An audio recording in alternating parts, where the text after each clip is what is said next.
lalu masukkan video lu, drag aja video lu yang tadi gue syuting, masuk aja ke new project atau ke timeline, tapi gue biasanya di timeline, gue masukin ke timeline, cuman geser aja footage lu atau rekaman lu tadi. Nah ini kan hasil syuting gue tadi. Kembali lagi di channel Edit Pro Media.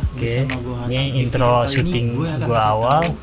Nah ini kan masih bawaan dari kamera audionya, kemudian yang tadi hasil rekaman recordingnya di sini.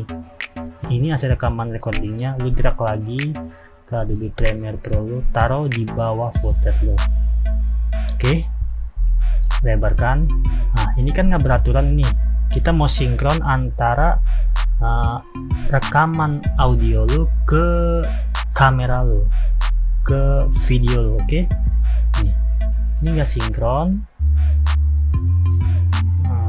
Nih sekarang gue play dulu ya. Dengan teknologi dan hello, kembali lagi di channel Edit Pro Media. Caranya sangat gampang, tinggal lu, ini ada 3 bar ini, tinggal lu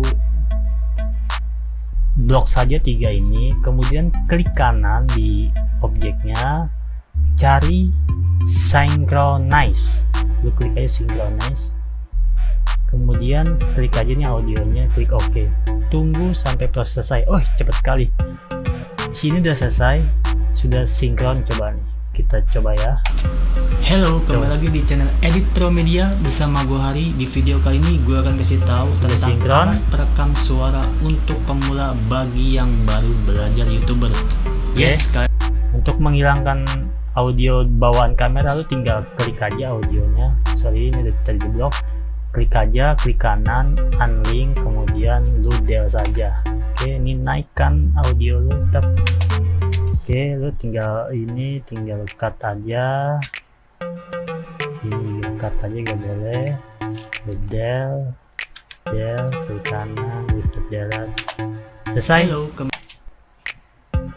Ya, markoutnya. Render, export, media, 4.264. YouTube 1080p Full HD, ekspor terus selesai.